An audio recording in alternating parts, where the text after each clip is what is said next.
Today I'm going to be showing you something to do with chaos and order. I first learned what I'm about to show you a few years ago, and the lockdown has enabled me to go back over things that I've kind of not used for a while or forgotten about, and put them, I suppose, in accordance with how I'm learning to talk more about mental health and depression and anxiety. But it's the whole theme of chaos and order doesn't necessarily have to just relate to mental health. It can be anything in different people's lives, whether that's the chaos of work, the chaos of studying, the chaos of home life, and trying to find some order Chaos from that. was my depression. And what my depression would do is it would hide certain things, and I would start to feel and believe things like I was insane, angry, awful, withdrawn, weird, weak, sad, worthless, shy, scared. I feel a failure and an idiot. And what it would hide and make me not believe is my good qualities that I see in myself. That I'm brave, confident, wacky, and funny. So I wanted to show how it became chaos, and even though it's as simple as just some business cards, it actually feels quite good to share it because it kind of makes me understand what happens to me when the dark times take over, and hopefully it'll help me in the future to battle my problems a little bit better. Because I would feel all these things and I'd be content and happy with life and going about my days and have dreams and passions. But then you'd feel like this doom start to come over you, like this heavy cloud, and you wouldn't know what these thoughts and feelings were.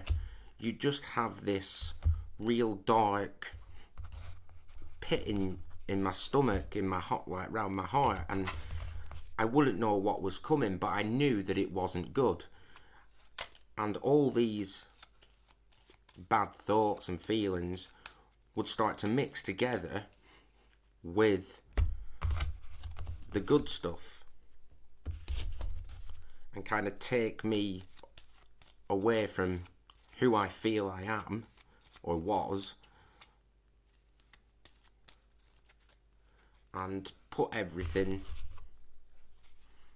on top of each other, where the good and the bad would mix, but all I'd feel like I was seeing was the bad, and I'd feel things I didn't know, and I'd then feel things that I could recognise, and I'd go into this deep pit, and everything would just be this messed up world of upside down and mixed feelings and thoughts that I didn't think I was going to get out of. It was pure chaos, and it would be scary.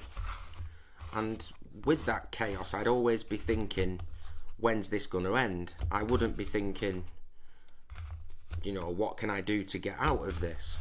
Which is hard to do, and I'm slowly learning to realise. And what would happen in the end was I would leave it that long how I was feeling,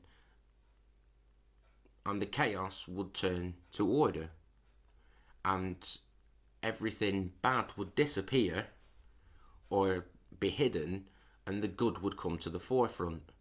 And what I've learnt now is that if I deal with them, they might come back, but they won't come back as strong. But this order doesn't just happen magically at the click of a finger, which I can't do, so it wouldn't happen that way for me, or through the wave of a magic wand.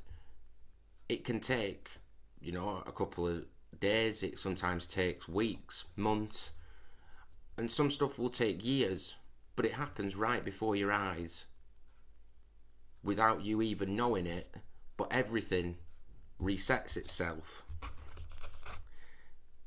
And the bad